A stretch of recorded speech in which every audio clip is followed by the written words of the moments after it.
everybody, Jolt here from TheTokenMinorities, and I'm bringing you yet another battle from our March Madness Wi-Fi tournament.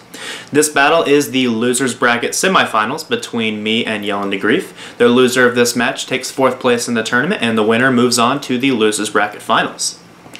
So before this battle begins, we are going to do a small team preview.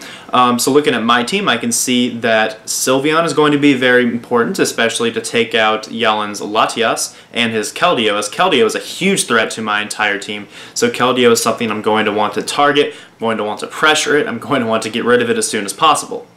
Also looking at his team, the Charizard is going to be potentially a large problem. I don't know if it's going to be an X or a Y. Looking at his team, it could easily go either way. I'm going to stick with the assumption that it's going to be Y because he does have a large amount of physical hitters. It would make sense that he has 3 physical hitters and 3 special hitters.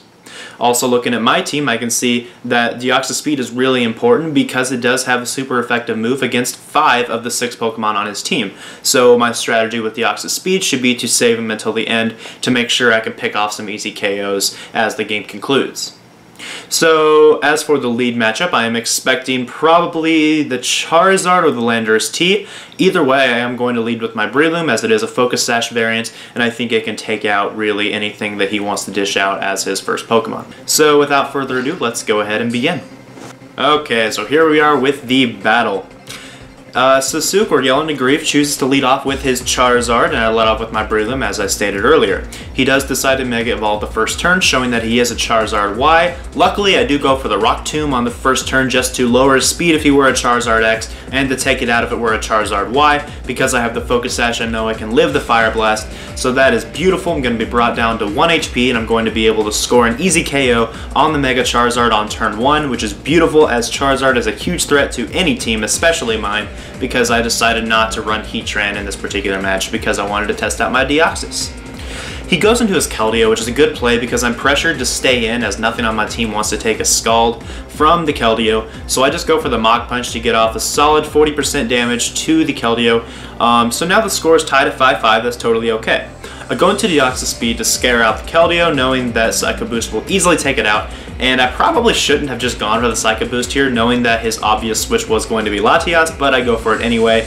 I take a little bit of Life Orb damage in the process, which is not good considering he does have a Scizor in the back, which could easily come in and revenge kill with Bullet Punch if I let myself get too low on HP. I switch out into Sylveon knowing that it's pretty much a perfect counter to a Latias. Psyshock could be a little bit of a problem, but luckily he doesn't go for it. He just switches into his Landorus T, which is bad, especially if it's an offensive Landorus T, but looking at the structure of his team, I'm thinking that it's probably going to be a defensive version, and I'm thinking his Tyranitar is probably Assault Vest. Either that or it's just a very, very, very offensive team, but I guess we'll figure that out as we go. He goes for the U-turn as I switch in my Rotom, which was a safe play on both of our parts, really, because I'm able to take only a little bit of damage as opposed to a lot of damage on the potential Earthquake on Sylveon. I just go for the Will-O-Wisp on the switch into Latias. So that's nice. I get some residual damage on the Latias, which is always a good thing. It doesn't appear to have leftovers, so it's probably a Life Orb variant or potentially a dual screen variant with Light Clay. But we will see on the following turn. He just goes for a Draco Meteor, which tells me it's definitely going to be a Life Orb variant, and I'm finding Sylveon to be a good switch into it. He hasn't revealed Psyshock yet, but he very well could have it, but I do not believe it is a 2-hit KO on Sylveon. I know Latios's is, but I don't think Latias's is. Here I predict the switch into Scizor because I know that if I can pressure the Scizor-Latias combo with my Rotom-Sylveon combo, I can come out on top in that exchange. And knowing that Rotom is a perfect switch into the Scizor, I do make that double switch. Here, predicting him to go back into his Latias, I go ahead and go for a Volt Switch. As the Latias is already burned, I don't find it necessary to try to go for another Will-O-Wisp when I was fully expecting the Latias to come back in. Here I'm able to go right back out into my Sylveon, again pressuring the Latias, taking extra burn damage, potentially Life Orb damage if he wants to go for his Psyshock. So this is a very good position for me to be in.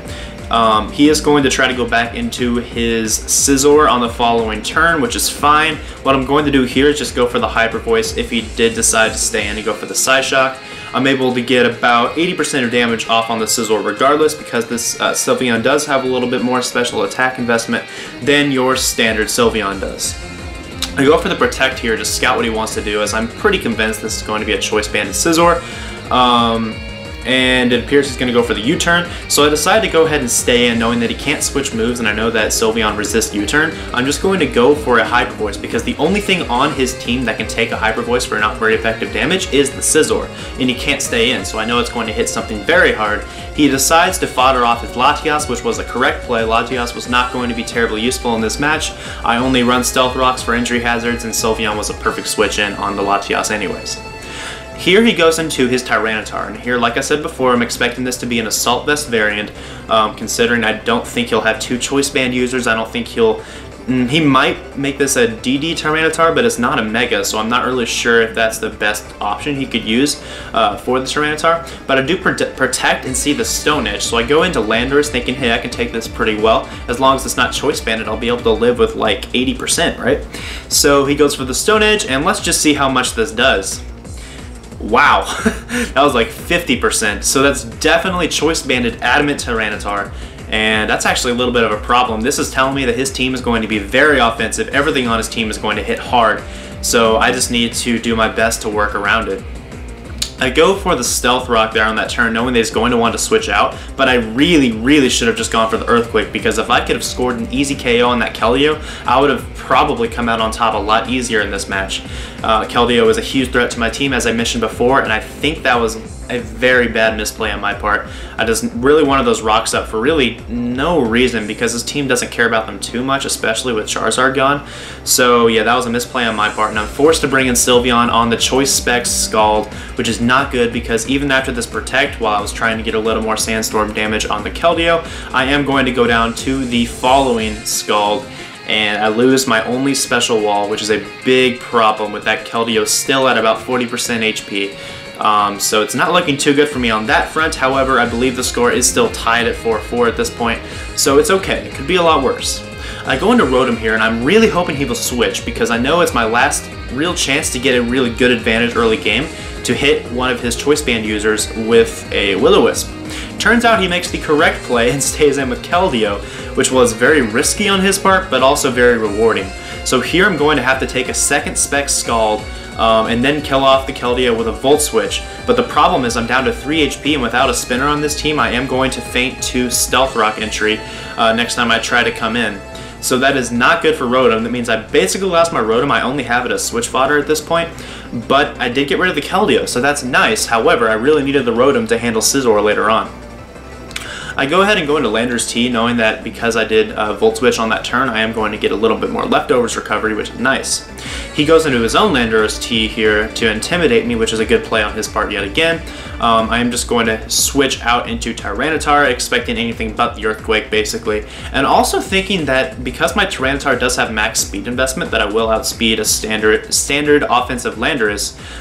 Seeing the damage from previous attacks on this Landorus, I am expecting it to be max attack, max HP, as is the standard moveset on, or standard EV spread on Landorus.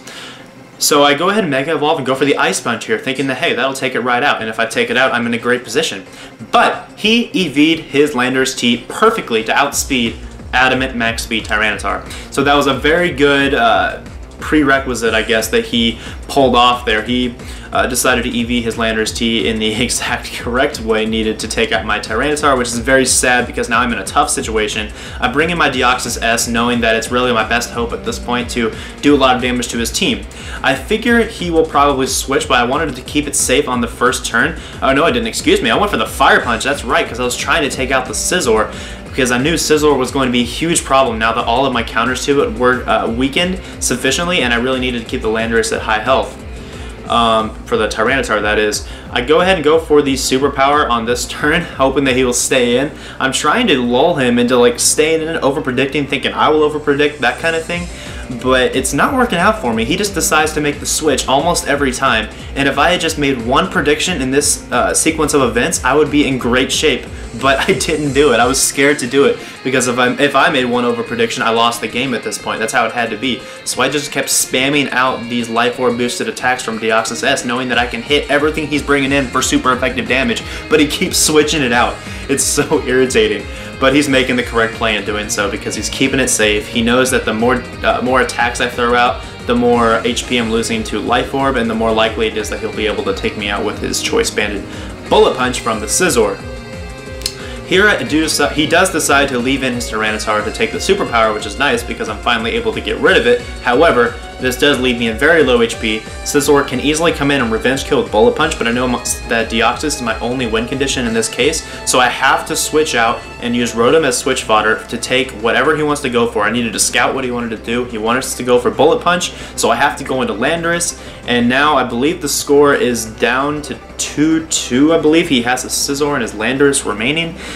He just switches out the Scizor, which is the correct play, into his Landorus because for whatever reason it seems to counter my Landorus, but I guess that's because of the Intimidate and the fact that he's running Rock Slide over Stone Edge, which actually works out very well for him because he's able to have more PP than I do, and it has better accuracy than I do, and I happen to miss some Stone Edges here and there. Not that it really matters at this point, but I happen to miss some Stone Edges as he's hitting his Rock Slides, which works out very well for him. He is able to take me down to 64 HP with that Rock Slide, and this is going to kind of go back and forth a little bit because I really don't want to switch. I'm just going to keep going for Stone Edge here, and I know that really it's hopeless at this point, sadly, because Deoxys is my only win condition, and I have to bring in Deoxys on Landorus, but Landorus keeps attacking, so I can't switch in freely. So I'm going to be taking a lot of damage on entry. I'm going to faint on entry if I bring in Deoxys, unfortunately. So this game is not going to go in my favor, which is too bad, but it was very well played on his part. I'm not exactly happy with how I played in this match because I know I'm capable of much more. But that's just kind of the tournament nerves, I guess, getting to me. I don't know why it happened in this important of a match. It's kind of sad. But Yellan was a very worthy opponent, and I don't have any problem with losing to him, and I congratulate him on his victory in this match. I do just go for the Ice Beam here, which narrows the score down to 1-1. However, it is very obvious that Scizor is able to come in and revenge kill with the Bullet Punch, which will easily... I think I calced the choice band of Scizor's Bullet Punch, and it does like 70% to me anyway, or maybe 80% with my HP investment, so it's no big deal. But yeah, that is a 1-0 loss for me. Yellan moves on to the Losers Bracket Finals to face, well, I'm not going to say just in case the other video hasn't been posted yet, but yeah, it was a heck of a match, and I really appreciate getting to battle Yellan, and I'm glad he joined our tournament. So yeah, I hope you enjoyed this narration and this video, and we will see you all in the next one. Bye guys! Oh, wah, buffet.